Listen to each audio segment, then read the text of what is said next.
I have an announcement. I think it's the end of drop frames. Thank you very much. And that's due to better software. I spent $400 on that software, and now I kind of wish maybe I'd stuck with the other software and made lighting a priority. The first thing we have to do, the very exciting part of every one of my videos, is changing the calendar for Mary. And for me too, I enjoy it. Now we have February. That's beautiful. That's got to be all about the canal, I think. Skaters enjoy the canal on a clear winter day. Les patineurs profitent du canal. Before I get into any great debate about what I'd like to present for you tonight, I think it's time to do Trump Watch. I think Trump Watch will be a thing that I always do. Trump Watch. I didn't drink at the point. Well, yeah, I suppose I did.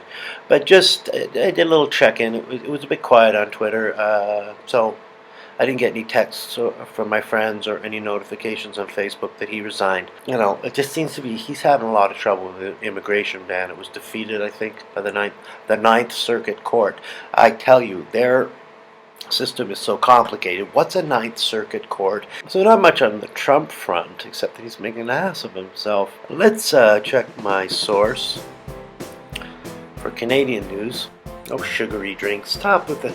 Can we stop with the sugary drinks? The guzzling of beverage, such as juice and the guzzling. It's always about how we have to stop with these things that are bad for you because everybody is sitting in front of a trough of it, gobbling it up like maniacs. One of the things that my father taught me that I think was one of the good things he taught me, instead of one of the scary things he's taught me, was about moderation. Grab a box of cookies in there, delicious almond cookies, and they're delicious, and I've just had one or two today, and I think that's moderation. And I think if we instill that in people, that moderation is what we need to do, we could solve a lot of the world's problems without just stopping people eating meat, stopping people drinking sugar, stopping people having gluten.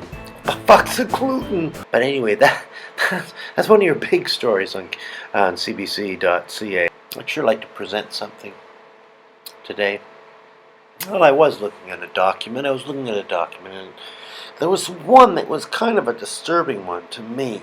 Something that I might like to call, I am a Doomy Queen. Now, the truth is, I was a Doomy Queen.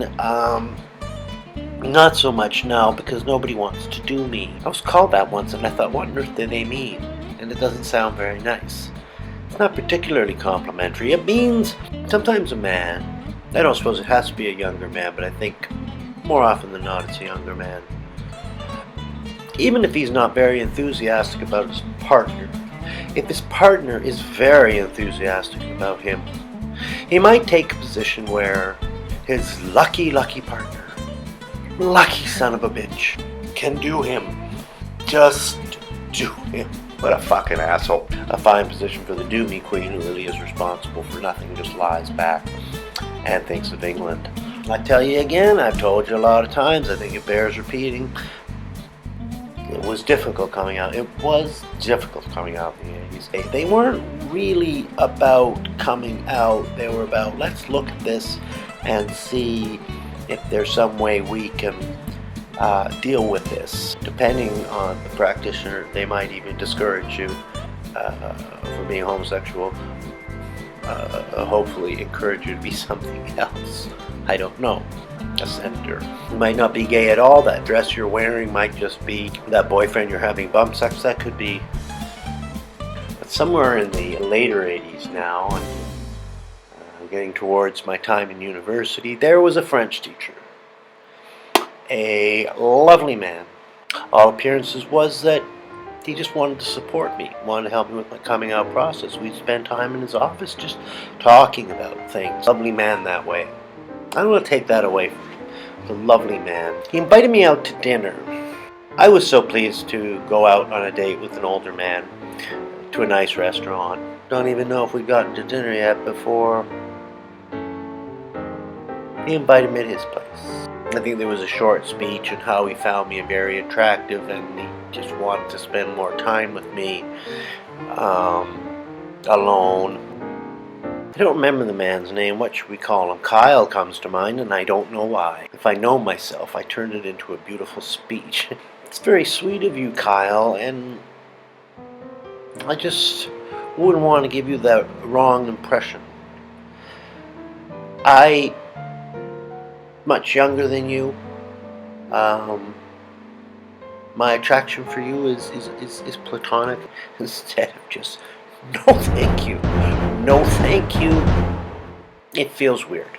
But then he said something that would end up being like catnip to me for the rest of my life.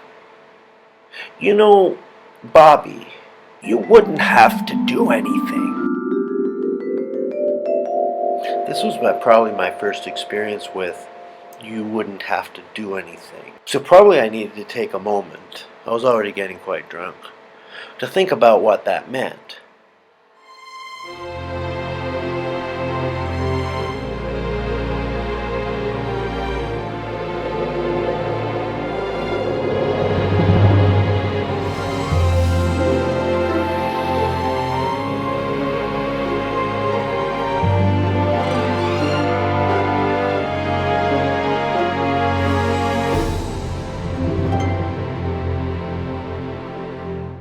I guess if I'm honest, I'm not sure entirely what it meant to me, except it sounded very appealing.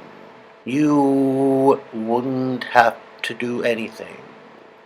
It would all be Bob worship, observing the Bob, admiring the Bob, touching the Bob, playing with his and nibbling on his stimulating him to the point.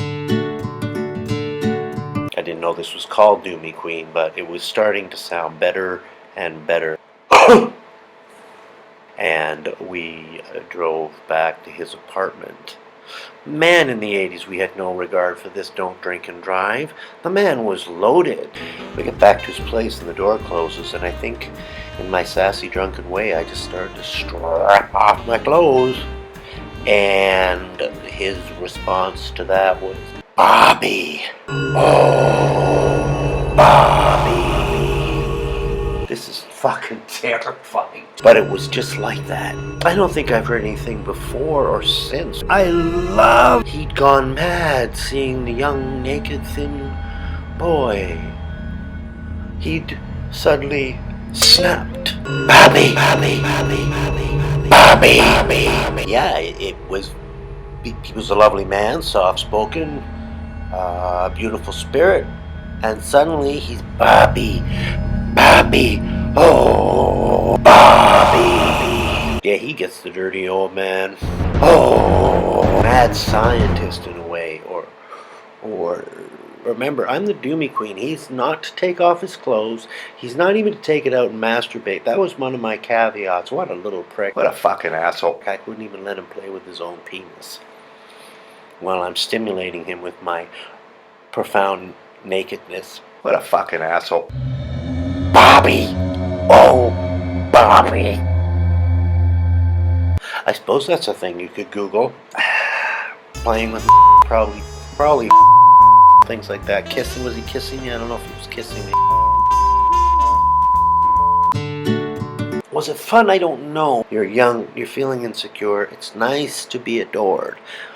But, Bobby, it was a little like a David Lynch film. Oh, candy cover clown. Here's a young man, very drunk. Here's an older man.